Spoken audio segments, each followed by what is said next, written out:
fait un petit clap comme ça sera plus facile pour synchroniser. Pour ceux qui ont envie de synchroniser, ça aide vachement. J'ai l'habitude. Bon, bonjour à tout le monde d'être venu pour cette 4e rencontre des 10 ans. C'est ça. Pourquoi il rigole déjà? Bonjour à tout le monde d'être venu. Eh ben, et je vous remercie d'être ah oui, c'est vrai. Je crois qu'il peut faire un deuxième clap. C'est bon, moi c'est pas tout. Donc merci à tout le monde d'être venu, c'est mieux comme ça, pour la 4e rencontre des 10 ans. Donc toujours autour du jeu et de l'utilisation dans le contexte professionnel. Donc merci à Gérald et Seb d'être venus pour nous présenter un peu ce qu'ils font. Et ben on va commencer tout de suite. Vous allez déjà nous présenter ce que vous faites. Commence. Moi ça se limite à pas grand chose parce que je viens juste de me lancer en tant qu'auto-entrepreneur. Donc je fais en fait des interventions au niveau des maisons de retraite, des lycées, et enfin toute structure qui m'appelle pour animer autour du jeu de société. Voilà. Donc j'adapte suivant le public les animations et tout le tralala. Voilà, à toi. Okay. Moi, c'est un peu plus compliqué. Je fais des choses assez variées, tout à la rencontre entre jeu et pédagogie. Éducation, formation, on appelle ça comme on veut. Du coup, je fais de l'animation encore régulièrement et j'aime bien. En général, avec des thèmes, c'est-à-dire en général pour aborder une époque, une civilisation, un machin. Je fais de la conception de jeux pédagogiques spécifiques pour l'usage, soit dans le milieu culturel, soit en formation professionnelle. Et je fais de la formation sur toutes ces questions-là, pour que les gens puissent utiliser des trucs pareils. D'accord. En très gros. Donc toi Gérald, tu viens de te lancer dans ton auto-entrepreneur. Donc pour l'instant j'imagine que c'est une structure où tu es tout seul. Voilà, où je vais rester tout seul, où ça un peu dans la même lignée que Seb, mais tout début. D'accord. Et donc toi Seb, c'est aussi pareil, c'est une structure où tu es tout seul ou Ouais, ouais. J'ai changé de forme, mais on s'en fout. Mais ouais, je travaille globalement tout seul depuis du coup 6 ans maintenant. D'accord. Sachant que depuis 1 an, je bosse avec une collègue qui, elle, fait beaucoup le commercial et une partie de formation. Et qui est indépendante aussi. Du coup, il y a une partie qu'on fait en commun de nos activités. D'accord. Donc, par rapport à la semaine dernière, on avait des gens qui faisaient des métiers un peu... qui n'étaient pas autour du jeu. Vous, le jeu, c'est déjà le cœur de votre métier. C'est pas un outil que vous allez utiliser, c'est vraiment une fin en soi. Le jeu reste quand même l'outil principal du travail, quoi, donc... Point d'interrogation. Pas d'accord. Oui, moi j'utilise le jeu comme je sais pas comment on peut appeler ça, comme point principal. Après c'est vrai que ça reste quand même l'outil de travail, donc ça rejoint un peu ceux que j'ai pas vu la semaine dernière. D'accord. Et voilà, donc je sais pas. Et donc toi Sébastien, du coup. Voilà, pour chipoter sur les mots, moi j'utilise vraiment le jeu comme un outil pour le coup. D'accord. Alors c'est central, le cœur de mon métier c'est le jeu comme outil. Mais c'est comme outil au sens où c'est très rare que j'intervienne juste pour faire jouer pour le jeu. D'accord. Et j'interviens dans différents cadres avec différents objectifs, mais toujours avec le jeu comme outil, comme support pour ce qu'on veut faire d'un point de vue en général pédagogique. D'accord. Et donc, c'est quoi justement ces différents buts? Parce que tu as dit qu'il y avait différents objectifs. Ça dépend de mes commanditaires. D'accord. Ça dépend du public sur lequel on travaille. Quand je suis en EHPAD avec des personnes qui ont Alzheimer, je ne cherche pas à les faire jouer juste pour le jeu. J'essaye un peu de façon sadique à leur amener des jeux de mémoire pour les aider à travailler en plus de ça. Et ils sont aussi très manipulation, donc tout ce qui est objet, casse-tête et trucs en suspension, c'est des choses qui leur parlent. Ils sont pas là pour jouer, pour gagner ou quoi que ce soit. C'est un truc pour je sais pas comment dire. Vas-y, je crois que tu as le mot sur la langue. Voilà, voilà. Après, quand je suis dans des lycées pour leur refaire une étagère de jeu, oui, là c'est plus le jeu pour le jeu. D'accord. Donc c'est vraiment suivant qui c'est qui nous appelle. Ouais, je pense qu'on est sur le même cas, quoi. Ouais, ça varie beaucoup. Il y a une partie qui ressemble pas mal à ce que tu décris, qui est pour l'instant pas très importante. Mais par exemple avec des orthophonistes, où on est vraiment sur effectivement faire travailler sur un aspect cognitif, utiliser le jeu comme support pour faire travailler Après, moi, ça dépend beaucoup des commanditaires, mais si on essaie de faire un peu des grands groupes, après, j'ai souvent du travail sur des jeux avec un objectif vraiment de transmission de contenu. C'est-à-dire médiation scientifique, médiation culturelle, formation d'adultes, où vraiment là on va utiliser le jeu pour ces mécanismes et on va essayer de trouver des mécanismes qui sollicitent ce qu'on veut travailler ensuite en formation. D'accord. Contre-exemple, c'est tous les jeux de loi pédagogiques avec des quiz, Mhm. où que ce soit un jeu de loi, ça n'a aucun sens. Donc là, le but est de mettre ça en adéquation. D'accord. Et puis après, le troisième type d'objectif où on s'éloigne un peu du jeu, mais pour moi ça en reste quand même majoritairement, c'est on va utiliser le jeu pour des questions de dynamique de groupe. Donc pour travailler des questions d'animation d'équipe, de brainstorming, de machin, de trucs comme ça. D'accord. Et est-ce que là, enfin, souvent, quand on voit des gens qui font des choses comme ça sur l'animation d'équipe, tout de suite c'est on fait faire du jeu de rôle. Est-ce que c'est ça ou est-ce que tu vas plus loin que, Moi, je plus loin que ça? Pas de jeu de rôle en formation, parce que je fais du jeu de rôle à titre de loisir, mais en formation j'aime pas du tout. Pour une raison qui est assez simple, c'est que pour beaucoup de gens c'est une vraie mise en danger et c'est vraiment désagréable. D'accord. Et du coup pour moi ça annule complètement tout avantage que tu peux avoir au jeu. Si c'est un jeu où les gens se sentent en difficulté et où ils s'amusent pas, c'est pas un jeu juste. D'accord. Et du coup, je rebondis sur ce que tu dis. Qu'est-ce que c'est pour vous, quel est l'intérêt du jeu? Qu'est-ce que ça apporte en plus par rapport à d'autres outils que vous pourriez utiliser? Alors, c'est vrai que sur Alzheimer, on voit tout de suite l'intérêt. Peut-être pour l'éducation ou pour faire de la transmission de connaissances, qu'est-ce que ça apporte par rapport à... Moi, sur le jeu en tant qu'outil pédagogique, je trouve que ça apporte énormément, un peu comme l'éducation qu'on peut avoir de nos parents, bizarrement. Le respect des règles, suivre les règles, avoir la victoire modeste, savoir perdre. Enfin, il y a plein de petites choses comme ça qui fait que ça nous apprend quand même pas mal de choses, en plus de prendre plaisir à jouer. Et c'est un des points sur lequel je travaille de mon côté pour plus tard, en fait. Donc c'est plein de petits trucs comme ça. Donc c'est vrai que dans un lycée, tais-toi et écoute les règles, s'il te plaît. D'accord. C'est compliqué. Donc déjà, rien que ça, voilà, il y a plein de facteurs qui peuvent être assez pédagogues. Oui, ça, je suis tout à fait d'accord. C'est surtout vrai sur du public enfant ou jeunes adultes. Mais ça, c'est un point important. Après, moi, dans les autres intérêts que j'y vois, sur l'aspect plus pédago, il y a un côté... il faudra m'arrêter si je fais des trop longs détours, mais il y a un côté mise en situation. Enfin, qui n'est pas forcément simulation, mais mise en situation. Qui, pour moi, colle bien avec toutes les idées de la pédagogie active. Qui est qu'en gros, au lieu, je fais très très caricatural, mais au lieu de faire une séquence pédagogique selon la logique, tu fais un cours, tu fais des exercices et tu fais une interro, à l'inverse, la pédagogie active, l'idée, c'est de tout de suite mettre ceux qui apprennent, peu importe leur âge, face à une situation, à un problème, que tu habilles comme tu veux, et eux, ils vont aller chercher les moyens de le résoudre. Et entre guillemets, ils s'auto-forment, enfin, t'es là et t'as calculé pour qu'ils apprennent les trucs qui t'intéressent, mais tu les fais commencer par utiliser ce que tu veux leur faire apprendre et le mettre dans un contexte. Donc voilà, il y a plein de manières de le faire. Moi, je trouve que le jeu, pour ça, c'est une super ressource, parce que le jeu, dès le départ, tu confrontes les gens à un problème. Ils ont un objectif, à eux de découvrir les moyens, le comment les utiliser, le comment faire pour aller au bout. Donc pour moi, ouais, c'est un vrai terrain de jeu de simulation dans ce genre de circonstances-là. D'accord. Et l'autre gros avantage que je vois au jeu, c'est l'aspect pour de faux. C'est l'aspect détente pour de faux, et ça marche dans les deux formes dont on a parlé, parce que ça fait envie et que du coup c'est léger.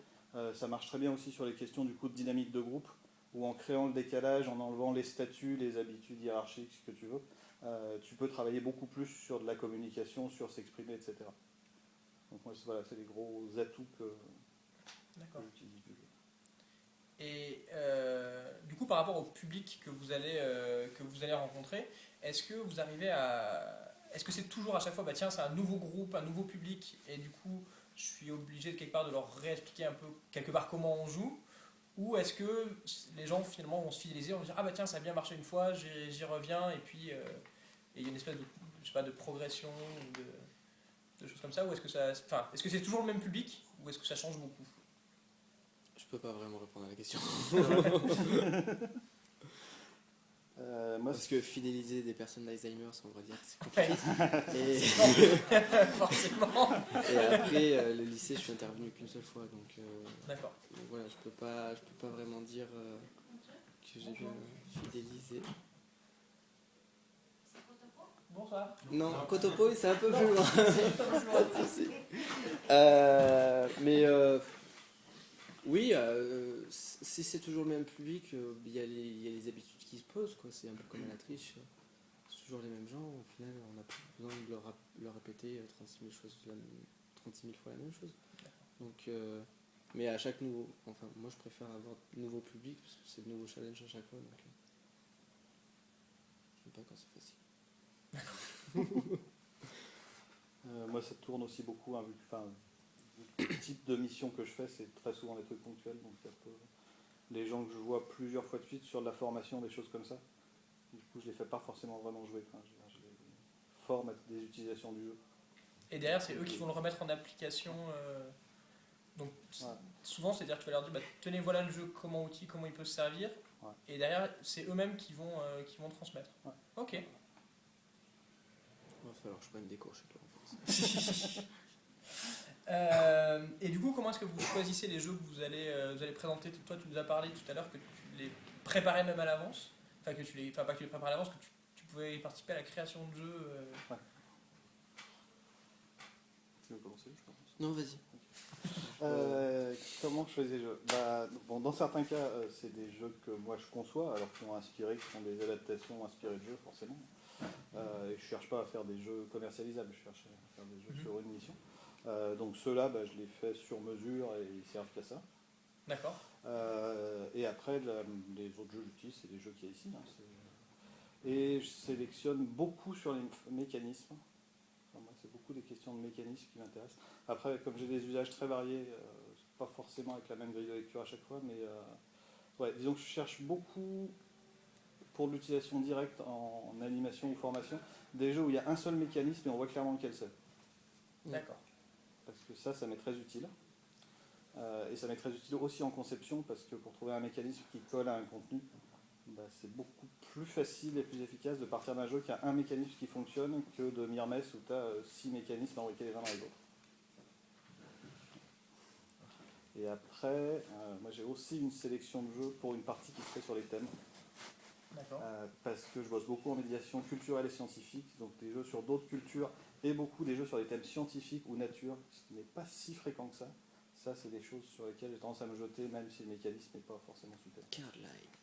Ah bah Cardline, moi d'une part je suis fan, et d'autre part je m'en sers beaucoup. Ouais. Et est-ce que mis justement là-dedans. là-dedans tu tombes pas j'essaie. toujours sur, comme on disait, les jeux de loi avec un quiz, quoi? Ceux qui sont faits de manière avouée pour faire du pédago, aussi souvent, mais ceux-là j'en achète pas. Par contre. D'accord. Ok. Mais si, ça y en a beaucoup.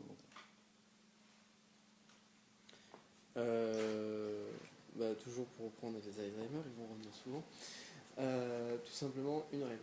Un seul truc qui peuvent se rappeler d'une facilité déconcertante et qui n'a pas besoin de gros mécanismes pour ce genre de public. Pardon.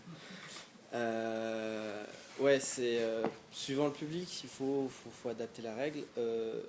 Donc Alzheimer, c'est vraiment une règle de base qui puisse se rappeler, et, quitte à la répéter 36 000 fois, au final tu la répètes 36 000 fois, donc voilà. Au lieu de répéter 3 règles différentes, t'en répètes qu'une seule. Et pour le lycée, voilà, la demande, c'était des jeux qui peuvent se jouer entre midi et 2. D'accord. Party game. Donc voilà, donc le choix est vite fait. Et est-ce que derrière il y a des jeux que vous avez vus, vous avez dit tiens celui-ci il marche très très bien pour ça et je sais que quasiment à chaque fois que je ferai une animation je vais reprendre celui-là pour ça, ou d'autres tu disais oula celui-ci je pensais que c'était bien et c'est une catastrophe? Moi je fais souvent une grosse sélection de jeux et il y en a 50% qui sortent pas, quoi. Mais au moins je sais que j'ai un panel que j'en propose plein de différents et je sais après ce qui marche et ce qui marche pas. Ça me permet de jauger moi-même la qualité des jeux suivant le public. Après,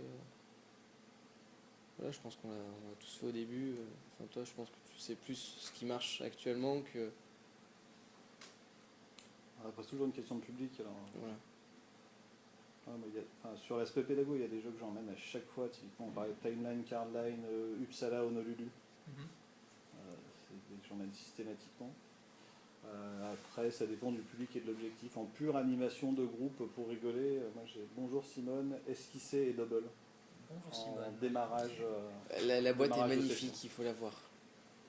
Ou Bonjour Robert, si tu préfères. Il y a deux versions. C'est un jeu pour enfants. C'est un jeu de rapidité, famille, un jeu de tout ça. Jouer des cartes rapidement et faire un truc en fonction. Là, tu te dis bon. Et, ok. Et tout à l'heure, tu nous parlais de jeux où tu vas dire, bah tiens, j'ai besoin de tel mécanisme très identifié pour tel but. Là, tu auras des exemples, j'avoue. Par exemple, le week-end dernier, il y avait Quai du Polar. Mhm.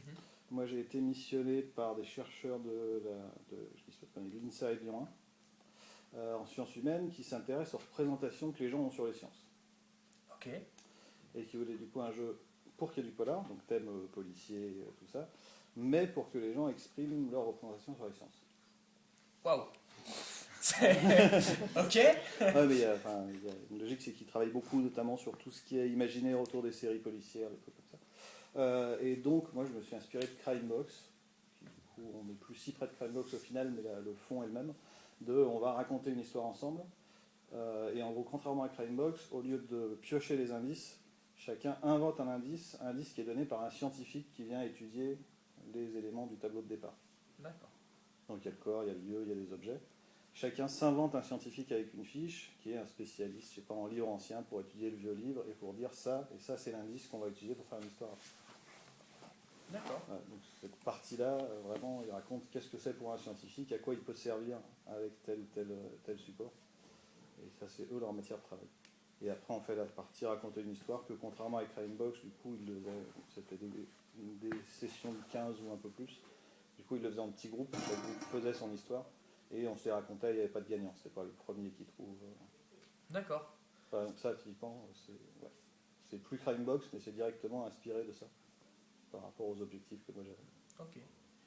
Et alors, du coup, est-ce que ça vous arrive de faire, question un peu bête, mais est-ce que ça vous arrive de faire c'est pas un peu bête d'ailleurs, de faire jouer des jeux, mais vous dites, tiens, celui-là je le fais jouer parce que j'ai remarqué qu'il marchait, mais vraiment, il me plaît pas du tout, je comprends pas pourquoi il marche.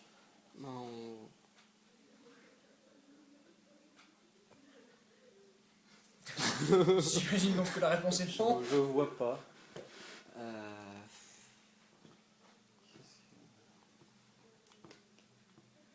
Bon, j'imagine que si vous en voyez pas, c'est que a priori ça doit pas être le cas. Sinon ça vous marquerait peut-être un truc à sortir tout le temps. Non, des jeux auxquels j'ai plus envie de jouer parce que j'en ai marre, comme Bonjour Simone ou Double, il y en a, mais c'est pas des jeux que je trouve mauvais au départ du tout. Ah ouais, mais c'est juste que Moi, là je t'en m'en- veux plus. ouais, je sais. Mais pourtant tu sais qu'ils sont bons donc. Oui, bon, bah, il marche, hein, ça pas de problème. d'accord. C'est un peu contradictoire quand même de mettre en avant un jeu bon qu'on trouve pourri. Bah ça dépend si tu t'en sers avec un. Parce qu'il y a le Tu vois, mécanisme qui est vachement bien. Ouais, Tu vois, le mais si mécanisme le est bien, mais tu mécanisme, dis, bon, si le ouais. mécanisme est vachement bien, tu Ouais, c'est vrai. le trouves bien, quoi. Donc, Ouais, ok, j'avoue. enfin, Forcément, des fois, c'est pas pour toi. Ouais, des fois c'est pas pour toi. Ah, ok, jeu de train. Par exemple. ouais. Bon exemple. Et du coup, comment un peu vous en êtes arrivé là, à vous lancer dans cette aventure l'un et l'autre? Je commence. Non, ça va. Moi, j'ai commencé tout simplement à cause de la triche, D'accord. où en fait, on a eu pas mal de demandes de structure et tout, dont on ne pouvait pas répondre, et auxquelles moi j'avais vraiment envie de répondre, et ça me faisait chier de dire non. Donc du coup, quand j'ai 3-4 personnes qui me demandent de faire des choses, à un moment tu te dis bon bah on va arrêter d'être gentil, d'être gratuit, et Ouais. du coup on se lance dans cette folle aventure. Donc voilà, c'est un peu grâce à la triche. D'accord. Beaucoup, enfin c'est... Voilà, merci à la triche. Ou pas. Je n'ai pas pour rien non plus, c'est moins direct. Moi, ça m'est venu en bossant au musée. Donc, je bossais en musée avant, il y a donc futur musée des Confluences. où je faisais de la médiation, des trucs pareil, pédago, tout ça.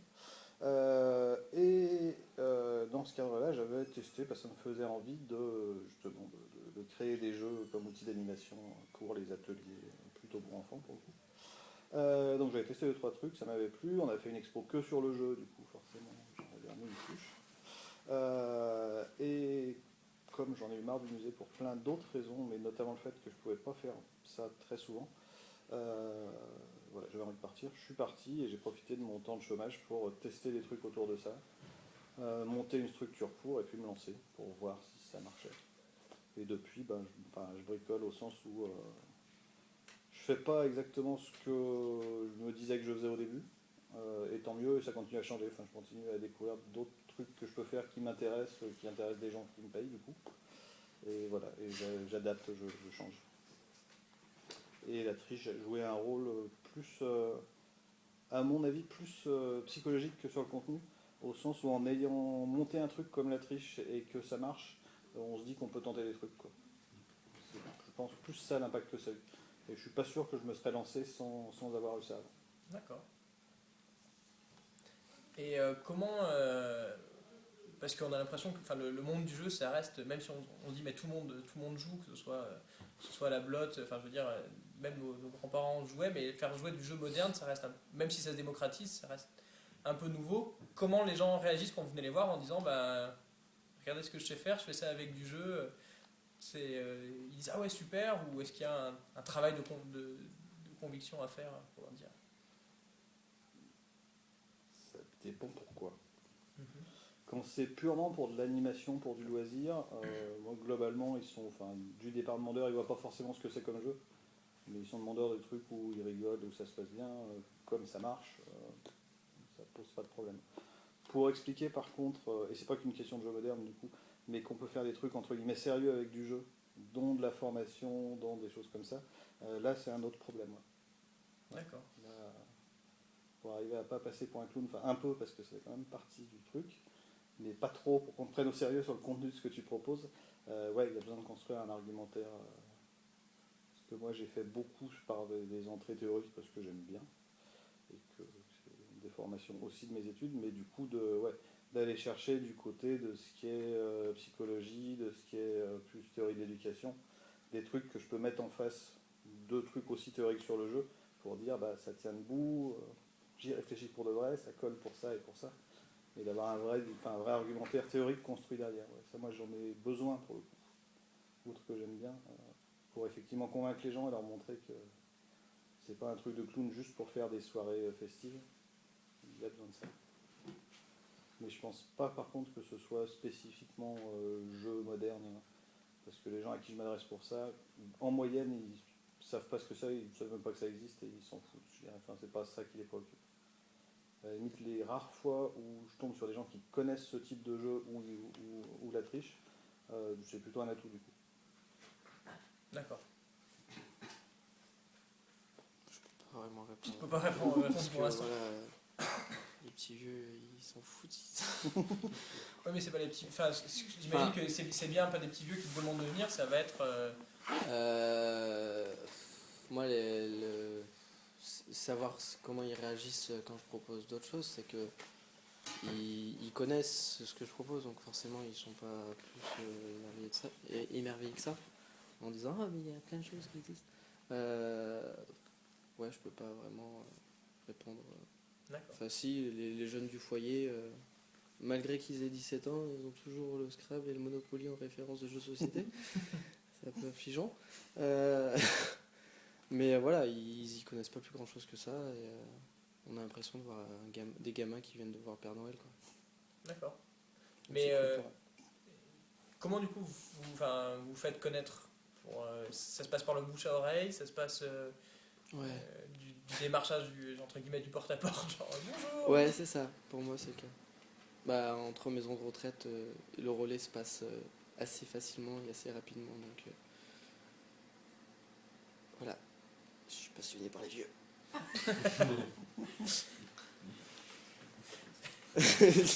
Ok. Tu veux qu'on le laisse ça? Ah non, il n'y a pas de problème. Moi, c'est C'est beaucoup du bouche à oreille et du coup du réseau. Et il y a une partie de démarchage, enfin, il faut savoir que je suis très très mauvais sur le commercial et que je déteste ça, donc ça fait 6 ans que je devrais en faire beaucoup plus et que je le fais pas. Je m'en sors quand même, alors du coup, c'est pas si mal, mais ouais, ça j'ai vraiment du mal, c'est pour ça aussi que maintenant je bosse avec Alexandra, qui sur le volet entreprise, que pour le coup par bouche à oreille, réseau, moi j'ai pas, qui elle va fait du vrai démarchage. Ouais. Du coup, enfin, on a refait un site web propre, des documents de com, et elle envoie le téléphone, elle fait ça sérieusement. C'est vraiment sur le volet entreprise, ça. Moi, je travaille plus sur l'aspect pédago, animation sociale, choses comme ça. C'est vraiment pour le coup du réseau et du bouche à oreille. Mais ça demande du temps. Et alors c'est vrai que là, encore une fois, pardon Gérald, tu seras peut-être difficile pour toi de répondre, puisque tu te lances, mais ça représente à peu près combien d'animations par semaine, par mois, je sais pas. J'imagine que ça doit dépendre des mois et des semaines, mais, évidemment. Mais... Ça dépend des animations surtout.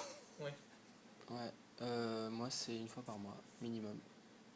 Voilà. Okay. C'est pour le goûter des familles, donc du coup voilà, c'est maison de retraite, c'est une fois par mois.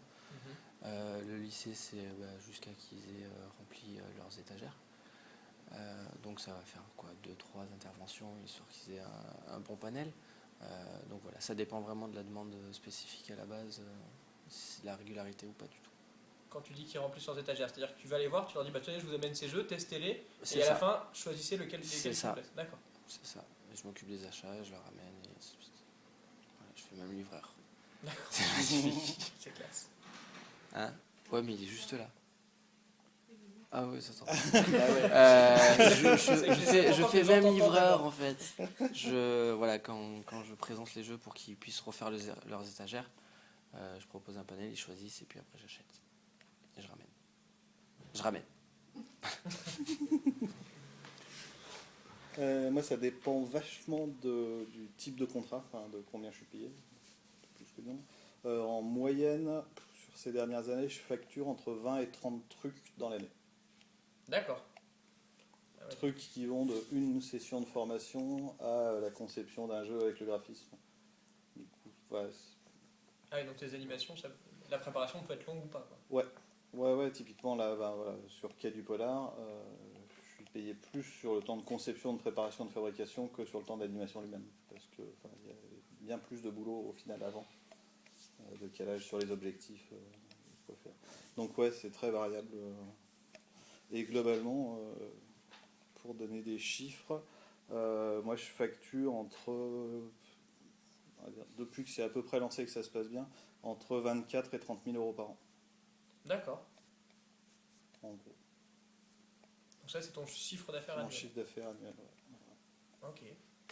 Et... Ce qui n'est pas énorme. Enfin, voilà. Et c'est pour ça que j'ai changé de statut, c'est que sur ces montants-là, sur des formes SARL, vu les charges qu'on paye, ouais, ça passe pas super pour se payer. Ben, si toi tu peux nous dire aussi, sauf que si tu penses, tu sais pas encore. Moi je suis au rabais. Moi je suis au rabais pour me faire une clientèle au début, donc mais non, je suis pour faire un truc horaire, je suis à 20 € de l'heure, quoi. D'accord. Donc ok. Sauf que du coup, tu rabais. vas pas facturer pour l'instant, tu factures pas encore les préparations que tu peux faire. Non, faire j'en ai pas plus que ça, donc moi j'arrive avec le sac de jeu et j'anime sur place, quoi. Donc, D'accord. Et du coup, j'ai 2 questions, il ne faudra pas que j'oublie la deuxième en posant la première. C'est votre activité principale, enfin, votre unique activité plutôt, ou c'est en complément d'autres choses, toi, donc tu fais que ça à temps plein? C'est mon unique activité, ouais. moi c'est un complément qui, on verra comment ça évolue. Mais vraiment, complément. D'accord. Ok. Et du coup, j'ai oublié mon autre question. Non, elle est revenue. Alors, ça te concernera peut-être pas toi, mais plutôt toi, Gérald. Tu dis que si tu vas dans les lycées, justement pour promouvoir les jeux, est-ce que tu te dis, tiens, peut-être qu'un jour, j'irai peut-être voir des éditeurs pour leur dire, est-ce que vous pouvez pas me filer des jeux en prototype, comme ça je peux les faire tester et peut-être qu'ils serviront ou... Est-ce que tu penses avoir des contacts derrière avec le monde, avec le monde de l'édition, quoi? Tout dépend comment ça évolue. D'accord. Voilà. Dans l'optique, à l'heure actuelle, je dirais non. Parce que la maison d'édition dira pourquoi. Oui, mais en même temps, on a plein d'endroits où on peut faire tester des protos, donc pourquoi vous? Mhm. Donc, non, pas plus que ça. À l'heure actuelle, non, je ne penserais pas demander à une maison d'édition de venir m'aider dans mon taf, quoi. Enfin, je sais pas, ça. Je peux pas avoir ton aide, merde. Non, pas. Et puis de toute façon, pour l'instant, j'ai pas l'ambition que ça devienne énorme, donc pour l'instant, je veux que ça reste un complément. D'accord. Et voilà. Pas le temps que de me faire un petit pécule, acheter d'autres jeux par la suite, et ainsi de suite, et ainsi de suite. Une fois que j'ai un gros truc, à ce moment-là, je penserai peut-être à voir plus grand Ok. et avoir un peu plus fin. Et arrêter d'être au rabais. D'accord. Et enfin, j'en repensais peut-être que toi aussi, il y a des jeux qu'à force tu vas présenter. Alors, Moi, j'ai jamais fait la démarche, et j'ai jamais, moi, vu l'intérêt dans ce que je fais, enfin, Ouais. ni d'ailleurs pour les éditeurs. Enfin, de leur dire qu'en session de formation, je leur fais faire 10 minutes de double au démarrage pour lancer la dynamique du groupe. Bon, je suis pas sûr que ça passionne. Ouais, je vois ce que tu veux dire. enfin. J'allais rebondir, je crois que c'est Clément qui, la semaine dernière, il y a Mhm. 2 semaines, avait posé la question. Est-ce que ça vous arrive, c'est pas, alors plutôt toi, ça t'est arrivé de faire des retours sur les auteurs en disant regarde ton jeu, je m'en sers dans tel cadre-là, il marche super bien, je sais pas si c'est ce que tu avais comme idée, mais. Non, parce que je suis pas poli. Non, mais enfin, pas poli. Je pense que ce serait sympa de le faire. Dans certains cas, typiquement Terra, moi que j'ai pas mal utilisé sur des aspects pédago. Terra. Un jeu de fait d'outils Ok. semi-coopératif publié pour Forum Social de Barcelone, je crois. Par l'UNESCO ou Ok. l'UNICEF. Enfin, oui, Ça m'intéresse. il est épuisé, enfin, il est très dur à trouver. Mais j'en ai 5. Non, bah, j'ai toute la collection. Les prix vont. Donc voilà, sur des jeux comme ça spécifiques, surtout sur fait d'outils qui est enseignant, ouais, je pense que ce serait sympa. Juste, pas pris le temps de le faire et pas croisé depuis. D'accord. Et, est-ce qu'il y a des jeux que toi tu as modifiés ou créés que tu as envie de faire éditer Non. Non, ça pourrait me faire envie d'un jour faire éditer des jeux sur des protos travaillés, sur ce que je fais pour le boulot. D'une part en termes de qualité par rapport à ce qui sort aujourd'hui. C'est pas des points où ça, à mon avis ça fonctionne. Enfin, je suis relativement conscient aussi des limites de ce que je fais en usage pédagogique en termes de qualité de jeu, de rejouer, d'équilibrage, etc. Donc ça demanderait beaucoup de tests et pour des usages tellement spécifiques que je ne vois pas un éditeur que ça pourrait intéresser. Après non, moi je pense vraiment que par rapport à ce que je fais moi sur de la conception, faire de la conception de jeu et de l'affiner pour l'éditer, c'est un autre boulot pour le coup. C'est de toutes autres exigences et je place pas ça au même niveau. Enfin, moi, je me fais pas d'illusions sur le fait que des jeux que je modifie ou que j'invente qui fonctionnent dans un cadre d'animation avec un objectif sont pas au même niveau d'affinage ou d'intérêt tout court que ce qui sort aujourd'hui. Et il y a des droits en fait sur les jeux C'est compliqué. C'est compliqué. C'est un La seule autre chose chapitre. qui peut être protégée pour de vrai, c'est le nom, le matériel, les visuels. Le concept de jeu peut pas tellement l'être. Après, moi, par honnêteté, si j'en ai à réutiliser directement un jeu en le rhabillant, par contre, là, j'irai voir l'éditeur. Sauf pour l'instant, je l'ai jamais fait. Enfin, en tout cas, jamais pour le vendre. Vous pouvez utiliser les jeux sans problème dans votre travail. Ah, en animation, un truc comme ça, sur des jeux, sur des boîtes de jeux. Ah bah oui. Enfin, comme quand tu achètes un livre, tu peux aller faire de l'animation avec.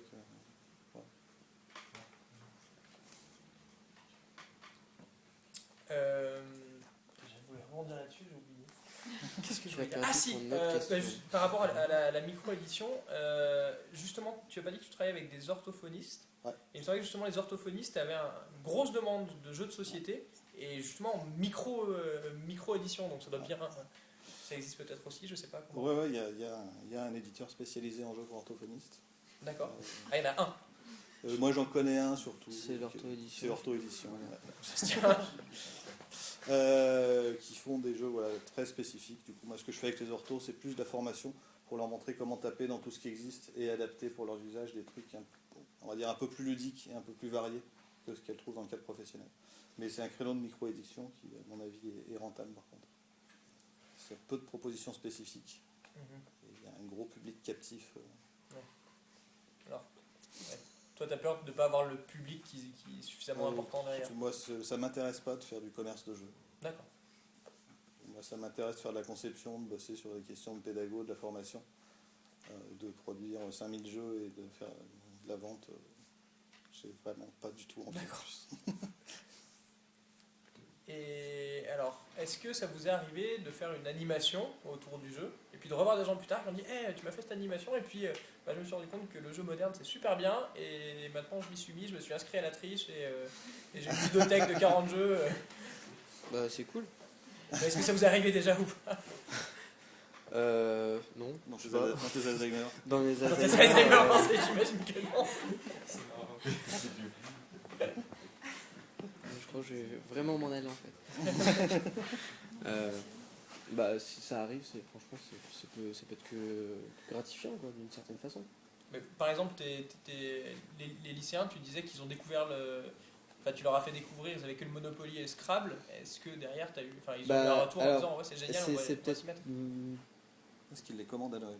C'est peut-être vilain de dire ça, mais enfin, pour moi, comparé quand j'avais 17 ans et leurs 17 ans à eux, enfin, moi j'avais des jeux de société chez moi, j'ai l'impression qu'eux ils en ont pas du tout quoi.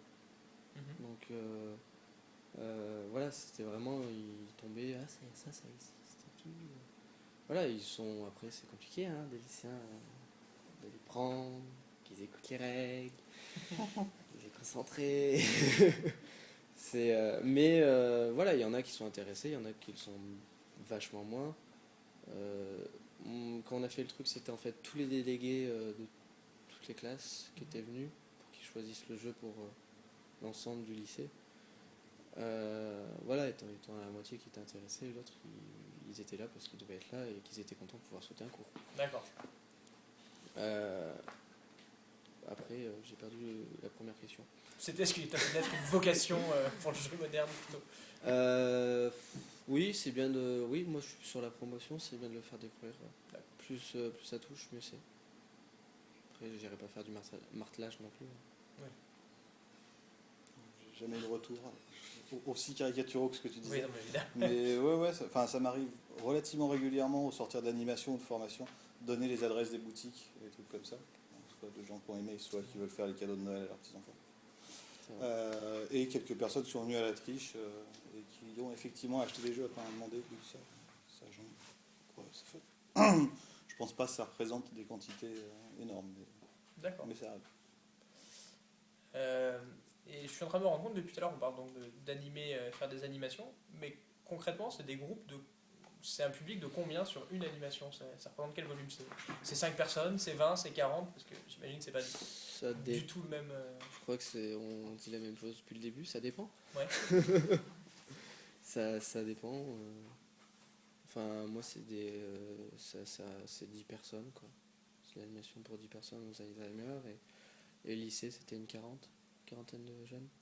À moi tout seul. Ah oui, d'où la problématique de l'explication des règles. Voilà, d'où des règles qui s'expliquent en 5 minutes. Ou que je puisse... Voilà. Dans un cas comme ça, tu gères ça comment? Tu fais Bah, imagine 10 une triche groupes, complète avec toutes les tables qui te demandent des règles en même temps. D'accord, Voilà. ok. T'as pas fait genre un grand cours magistral Non, parce esquisser, ça marche que comme ils ça arrivaient en disant moi je prends ce jeu là. Ok, d'accord. Puis ça, monsieur, attends 2 secondes. D'accord. Voilà, mais c'est cool, moi j'aime bien ce type d'ambiance un peu course. Voilà, D'accord. après ça c'est pour le fun quoi. Après 2 heures t'as l'impression d'avoir fait 8 ans de travail. Voilà, moi j'ai trouvé ça super fun. Ouais, pareil, ça dépend vachement, entre 3 et 60. Tout seul? L'animation, ouais. Ok. Mais je rejoins ce que dit Gérald, quand tu es entre 40 et 60. Il faut s'être organisé un peu avant, c'est un peu tendu. Ah bon? Mais ouais, disons, enfin, voilà, sur de la formation petite animation, moi je vise autour de 15 idéalement, entre 12 et 15. Et puis après sur des trucs plus public de passage ou gros groupe, ouais, jusqu'à 25-30 ça se passe bien. Au-delà, enfin sur de la chasse au trésor, des choses comme ça, de faire 40-50 c'est gérable. Sur de l'animation, c'est compliqué. Puis après il y a aussi des animations où tu n'as pas un groupe, enfin, comme ce qu'on a fait Place Colbert pour ceux qui y étaient. Mhm. On peut faire, donc je fais souvent sur des journées du patrimoine, choses comme ça, sur l'aspect histoire des jeux. Et où là, ben, tu as plus un nombre de tables qu'un nombre de personnes et ça défile toute la journée. D'accord. Alors, moi, je crois que j'ai fini mes questions, donc s'il y en a qui en ont, je vérifie ma truc pendant que vous réfléchissez. Allez-y. Du coup, j'ai juste une question pour Gérald. Le fait que tu dises que tu vends au rabais pour l'instant, t'as pas peur que ça te desserve, que par exemple ils se disent ah bah lui il est pas cher, maintenant on veut que des gens de ce prix-là, et du coup que Non, parce qu'on m'a refusé contre Ludigon, où ils ont payé 75% plus que moi, quoi. Donc tu vois, non, ça me fait... Ça me gêne pas. De toute façon, pour l'instant, les gens, le peu de gens qui veulent bosser avec moi, ils me connaissent plus personnellement. Et ils savent très bien que mes prix vont être modifiés avec le temps. Voilà, c'est prévenu dès le début. oui, ça t'as prévenu du début. Voilà, ouais, C'est j'ai pas prévenu dès le les- début que c'est pas des prix qui vont être fixes et qui vont pouvoir changer et ainsi de suite et tout. Mais C'est ouais. toujours compliqué de monter. C'est toujours compliqué de monter, ouais. Mais c'est surtout, en fait, je me suis mis à ce prix-là au début parce que je voulais pas me la péter et j'avais pas la présence de dire que j'étais assez professionnel pour pouvoir poser des prix professionnels. Quand je deviendrai vachement plus professionnel, là, je pourrais avoir le bagou de dire « Eh oh, j'ai le mérite de pouvoir donner ces prix-là. » Pour l'instant, je n'ai pas cette pensée-là, donc je me mets au rabais. Je te conseille de le faire plus tôt que tu ne crois. Ouais. Non, mais parce que quand tu es trop bas, on te prend pas parce que c'est pas sérieux. Ouais. Moi aussi, oui. Mais c'est pas grave. Tu peux tester. Vaut mieux être trop cher. Ouais. Oui, c'est pas facile. Hein. Ouais.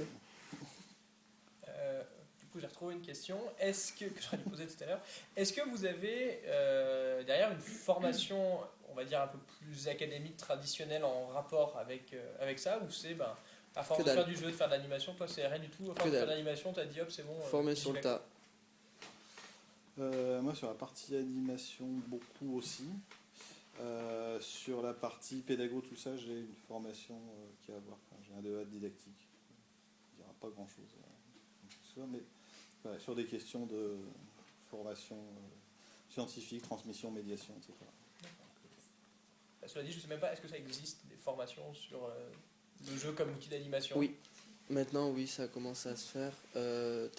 T'as les formations BPGEPS qui ouvrent maintenant, pas forcément que le jeu de société, mais qui ouvrent à l'animation sociale et les choses comme ça. Donc du coup, c'est... sur de l'animation en général, oui. Sur l'animation en général. Moi, j'en connais pas. Il y en a une? Bah oui, maintenant, il y a la Il y en FM2G. a une spéciale animation culturelle, jeux et jouets. Ah, où ça? Je crois que c'est Limitra. Tu nous D'accord. intéresses, là? Ah bah, ouais, carrément. Donc voilà, mais ça s'ouvre, en fait, les animations vachement plus spécifiques au niveau des BPGEPS s'ouvrent, enfin plutôt au lieu de s'ouvrir, se recentrent vraiment sur des points bien précis de l'animation qui était large avant. Le PGEPS, c'est Brevet professionnel d'éducation jeunesse et des sports. Voilà. populaire. Éducation populaire, pardon. D'éducation populaire. Non, BPGEPS c'est sport. Hein. Jeunesse, éducation populaire et sport. Voilà, merci. Je savais qu'il y a sport. Ouais, donc du coup, en fait, ce truc a énormément d'options, natation, course, loisirs pour tous. Enfin voilà. Et la dernière que j'ai vue sortir sur Lyon, c'est animation sociale, où c'est vraiment l'animation pour les personnes dites difficiles. Donc handicap, jeunes. Alzheimer par exemple. Voilà, et tout, les petits vieux. Et tout. Ouais, on va dire. Donc voilà, c'est il se centre un peu plus qu'avant. Ce qui est bien. Ou pas. Non, mais pardon, je suis formateur sur des trucs d'animation sociale. D'accord. Donc c'est pas qu'une question de public difficile. Oui, mais c'est Ok, d'accord, je me tais. Non, mais. Se baisser pas en plus, c'est pas le sujet. Quel public, du coup, c'est l'animation sociale? L'animation sociale? L'animation sociale, c'est surtout que la finalité, c'est d'aller faire de l'animation, peu importe où, se fait beaucoup dans les quartiers, mais pas que, qui a pour finalité que d'organiser les gens. Ouais. De les rendre autonomes et de leur faire mettre en place, leur donner les moyens de mettre en place des actions sur leur territoire. On va dire de devenir citoyen de manière beaucoup plus active. Donc c'est souvent avec des publics entre guillemets en difficulté, la grille officielle, mais pas que. L'intention est plus large, même si en pratique, les budgets font pour l'instant, ça se fait surtout dans ces domaines, sur ces territoires. D'accord. Mais ils ont mal expliqué sur leur site alors. Ça dépend chez qui tu es allé voir aussi. À Frips. Et On du parle coup, en off. Ouais, on en parle off. on a parlé de la satisfaction des gens avec qui vous avez fait l'animation, mais on a dit aussi, vous utilisez le jeu comme un outil pour arriver à un résultat, que ce soit de la formation, que ce soit... Et derrière, est-ce que vous avez des retours en disant, bah, tiens, ça marche, genre, j'ai fait une formation pour aider les gens à s'organiser, et derrière, on sait qu'il y a des retours et que ça a eu un chouette impact. Ouais, oui, enfin il y en a. Après, t'en as pas tout le temps, mais moi j'en ai eu, notamment ce que je disais en formation, c'est des gens que je revois. Les sessions, j'ai plusieurs interventions, et elles sont assez espacées. Et donc, entre-temps, il y en a qui ont mis en place dans leur structure des outils d'animation que je leur ai donnés, par exemple des Lego, animation d'équipe, brainstorming, enfin des choses comme ça. Et du coup, oui, j'ai des retours directs à ce moment-là sur le fait qu'ils l'ont utilisé et comment ils l'ont utilisé. Et ça fait plaisir. Quoi. Et toi, Alzheimer, est-ce que tu as l'impression que Bon, les- moi, on les me médecins rappelle, te donc disent, c'est que ils sont contents. Bah, au moins, ils se rappellent de toi déjà. Non, non, c'est ça. ils se rappellent pas de moi. Ils se rappellent jamais de moi à chaque fois on me représente. C'est pas gênant. Non, bah moi c'est moins. La demande est vachement moins ciblée que celle de.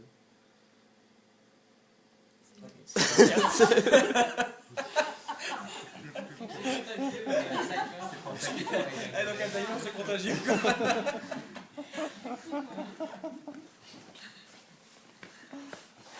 Pardon. C'est pas grave. Donc ouais, il y a moins une demande. C'est Ouais, moi celui. c'est des commanditaires qui cherchent moins aussi à venir faire un bilan. Je crois qu'on l'a perdu pendant un moment. Question suivante. Je me tourne plutôt Mais mal. ça, sur l'aspect bilan, ça dépend aussi des commanditaires. Ouais. Et quand tu bosses avec des chercheurs, mais surtout en entreprise, tu as forcément après un débriefing et un bilan de est-ce que les objectifs sont atteints ou pas. Bah, d'ailleurs, par exemple, sur Quai du Polar, là, tu as déjà les retours, c'est peut-être un peu tôt, j'imagine. On se voit vendredi. D'accord. Donc j'ai Ah, pas suivre. mais les retours étaient bons globalement. Après, non, justement, bon exemple, vendredi, on se fait une réunion de débriefing de qu'est-ce qui s'est passé, si ça collait aux objectifs et comment ça a tourné. Et d'ailleurs, justement, ils vont faire, je sais pas, ils ont l'idée de publier un rapport, de dire, bah, tenez, on a fait telle expérience, on a tel Sûrement, résultat. après leur boulot, derrière ça doit le traiter, ils vont sûrement publier les articles, les résultats de recherche à un moment. D'accord. Je ne sais pas sous quelle forme et où pour l'instant. Ok. J'ai une question pour ça. J'ai du mal à voir les limites dans quoi tu travailles, parce que tu parles en même temps des quais du polar, en même temps une expérience avec des scientifiques qui travaillent dans les sciences humaines. J'ai l'impression que c'est assez large, mais je suis surtout intéressé par le côté scientifique. Bon, si tu vas dans un sujet, on n'est pas dans la merde. Est-ce que tu parles par exemple de la théorie des jeux ou tu utilises les jeux pour expliquer les mécanismes, pour expliquer comment était conçu le jeu, par exemple Double, il y a eu un sujet sur TikTok il y a pas longtemps, comment c'est possible qu'il y ait à chaque fois sur chaque carte absolument un C'est mieux qu'un sujet sur Trick Track, hein, c'est un article du CNRS. Oui, aussi.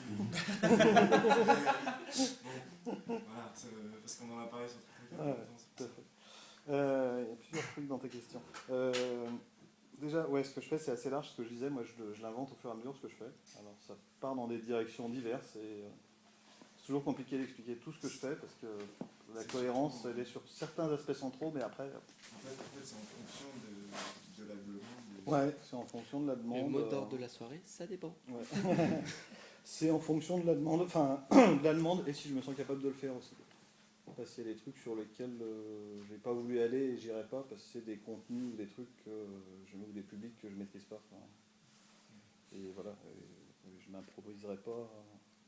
Typiquement, j'interviens très peu sur la petite enfance et sur les publics handicap, etc. Moi, j'interviens pas directement. Autant je peux former des gens à un certain nombre d'outils et ils voient ce qu'ils font avec. Autant moi, c'est pas des publics que je maîtrise et j'ai pas les compétences pour faire des choses correctes avec. Donc voilà, les seules limites, pour moi, elles sont un peu là. Après, le reste, c'est un peu tout. J'ai des choses à t'apprendre alors. Hein? J'ai des choses à t'apprendre. Ah mais certainement. Ah non, mais... Alors moi, il y a des trucs que je sais pas faire. Et sur les sciences plus largement, globalement, moi, j'ai bossé là-dedans longtemps, je suis sur l'aspect médiation culturelle des sciences. Donc en général, pas tellement sur on va dire, des connaissances scientifiques spécifiques. Ça m'est arrivé ponctuellement, mais c'est pas ça qui m'intéresse le plus. Moi, ça m'intéresse beaucoup plus de travailler sur des questions autour de l'articulation, enfin sur les enjeux de science. Donc sur les impacts que peut avoir la science dans la société, les évolutions qu'elle a, les choix politiques éventuellement qu'il y a autour. C'est plus sur ces thématiques-là que ça m'intéresse d'intervenir. Je vais te poser une question en lien avec ce que tu viens de dire, Ouais. tout juste à l'instant. Ouais. Médiation culturelle des sciences, Ah. ça veut dire quoi? Médiation, déjà, est-ce que vous voyez ce que ça veut dire dans le cadre musée, action culturelle? La vulgarisation. Moi non. Ouais, alors on peut appeler ça vulgarisation. Enfin, vulgarisation, ça a d'autres connotations, mais ouais. Médiateur dans un musée, c'est globalement celui qui est entre ce qui est raconté et le public. Et qui travaille à mettre en lien les deux, et donc à trouver des moyens de faire accéder à ce qui est exposé et comprendre à un public, ça dépend. Mais pour les sciences, ce serait un peu aussi en sévi qui essaye d'expliquer des concepts assez compliqués Ça avec. Ouais, eux ils font du journalisme. Enfin, la médiation, c'est quand même une activité d'animation au départ. Donc qui est directement en interaction avec les gens et en adaptation. Ce qui est pour moi pas exactement la même chose que effectivement ce qui est support écrit. Même si je chipote. Enfin, ouais, mais la médiation en général, elle se fait en présence des gens et en s'adaptant et en les impliquant. Pas en leur envoyant un truc tout fait. En général. Du coup, la médiation scientifique, dans les musées de sciences, voilà. Et moi, le terme médiation culturelle des sciences, il est beaucoup plus dans les chipotages spécialistes sur des questions justement d'aller traiter la dimension culturelle et sociale et politique autour des sciences et pas le contenu scientifique spécifique. Ce qui m'intéresse, moi, en général, même si ça m'est arrivé d'être sur des choses plus contenu, c'est pas tellement d'expliquer les questions mathématiques qu'il y a derrière Google. Même si ça pourrait. Mais ça pourrait être d'expliquer à quoi ça sert de faire des recherches en mathématiques. Ça va beaucoup plus. Ça sert à faire double, quoi. Hein? Ça sert à faire double. C'est déjà pas mal. Google, on peut s'en... C'est déjà pas mal. Du coup, moi j'ai juste une dernière question pour ça. Ah, mais... Juste moi j'ai au niveau de ton public, donc tu as parlé beaucoup donc tout ce qui est établissement, tout ce qui est musée, etc. Et après tu parlais là de ton nouveau public, ce qui est entreprise, et du coup j'arrive pas trop à voir ce que tu pourrais faire pour les entreprises. Est-ce que c'est les former à l'animation de groupe, de réunions, trucs comme ça? Entreprise, pour l'instant, c'est 3 choses. C'est effectivement de la formation sur les questions d'avoir des outils d'animation de groupe qui changent des outils de management. Ça, pour l'instant, c'est quelque chose que je fais pas beaucoup en entreprise. Aussi parce que c'est compliqué de leur expliquer que ça l'intéresse, je pense. Je fais en entreprise de l'animation, typiquement chasse au trésor, trucs comme ça. Voilà, murder party, temps de jeu où là on est vraiment sur de la détente. Ouais, enfin, ou dans des séminaires, mais avec des groupes de gens qui travaillent ensemble en tout cas. Et puis le troisième volet, qui est celui qui m'intéresse plus, c'est de leur fabriquer, de leur concevoir des outils de formation pour les formateurs qui interviennent dans le cadre de l'entreprise. Donc, ça dépend de sur quoi ils forment ou pas? Ouais, alors moi, moi, le boulot que je fais, pour utiliser des grands mots, c'est de l'ingénierie pédagogique. C'est-à-dire que ma spécialité, elle n'est pas sur le contenu. Donc ils m'expliquent leur contenu, et éventuellement j'y panne rien, ce qui a été le cas récemment. Enfin, je panne rien, c'est pas du tout ma culture, mais tant qu'ils me l'expliquent suffisamment pour que je comprenne leurs enjeux et qu'est-ce qu'ils veulent raconter, moi je leur fais un outil pour ça, que je leur apprends à l'utiliser, Et après, c'est eux qui interviennent et qui utilisent ça pour ensuite dérouler le contenu qu'eux, ils maîtrisent. C'est plus clair comme ça? J'ai un peu du mal à imaginer si par exemple ils te demandent, bah voilà, nous on a un séminaire sur telle partie de piston de tel moteur, on voudrait faire ça plus fun. Est-ce que ça c'est quelque chose qu'ils pourraient te demander ou pas? Ça pourrait, sur des trucs super techniques, pour l'instant ça m'est pas trop arrivé, parce que je pense que c'est pas très dans leur culture sur ces questions-là, mais ça pourrait. Moi, ça me Allez, poserait pas de on va problème. aller mettre un piston en place. Là, je suis plus, enfin, le dernier que j'ai fait, on était beaucoup plus sur des questions de. Bref, sur du jeu de tchatch pour être dans de la mise en situation sur le discours, sur les valeurs de l'entreprise. Voilà, donc eux, ils veulent travailler sur les valeurs de l'entreprise, comment l'utiliser face à des clients, face à des fournisseurs, etc. Et moi, j'habille ça sous forme de jeu, de tchatch, avec des contraintes, avec un sablier, avec machin, pour qu'ils fassent ça sous forme de jeu. Et on est dans de la mise en situation. C'est un peu de l'école, mais vachement plus fun, quoi. Ouais, ça. Et une fois que tu as fait cet outil, tu arrives quand même à les voir mis en œuvre ou pas Non, pas forcément? toujours. Pas Non, toujours. non, non, non. Typiquement, celui-là, je vais avoir un retour. Là, justement, il faut qu'on se cale une réunion pour faire le débrief, mais ça fonctionne. Mais non, c'est rare. Enfin, sur des utilisations comme ça en entreprise très spécifiques, non. Parce que, enfin, si c'est des gros trucs, on fera, je pense, des séances de test avec le public en question. Là, comme c'est des trucs qui partent avec, ils se lancent. En plus, là, il fait ça dans toute l'Europe. J'aurais bien aimé qui m'invite pour aller voir en Espagne comment ça se passe quand ils l'utilisent. Mais du coup, c'est pas un peu dur de savoir, bah tiens, ça marchait bien, ça, pour la prochaine fois, je garde, la prochaine fois. Pour le coup, j'aurai un retour. Je le verrai pas en direct, mais on fera, c'est pareil, ça, on va faire un vrai temps de retour détaillé, de analyser comment ça se passe en formation, si ça colle à tous les objectifs qu'on s'était donnés. Enfin, beaucoup. Le boulot de savoir s'il marche ou pas et pourquoi, on va le faire. D'accord. Mais moi, j'aurais pas observé en direct, par contre. C'est pas difficile de se dire, bah tiens, est-ce que ça marche sans avoir vu vraiment comment. Moi, je trouve pas ça difficile. Moi, j'ai fait le deuil de tout maîtriser dans ces cas-là. Et typiquement, moi, je connais pas le public dans ces cas-là. Donc, même sur la partie de conception, de réunion de préparation, moi, je leur fais des propositions et je leur explique pourquoi tel mécanisme, pourquoi tel truc, quelles limites de que ce soit plus fun, que ce soit moins fun. Et après, c'est eux qui connaissent leur public et qui me disent non, ça va être trop fun, trop décalé, là on peut pas se permettre avec ce public. D'accord. Moi j'interviens vraiment sur. Ok.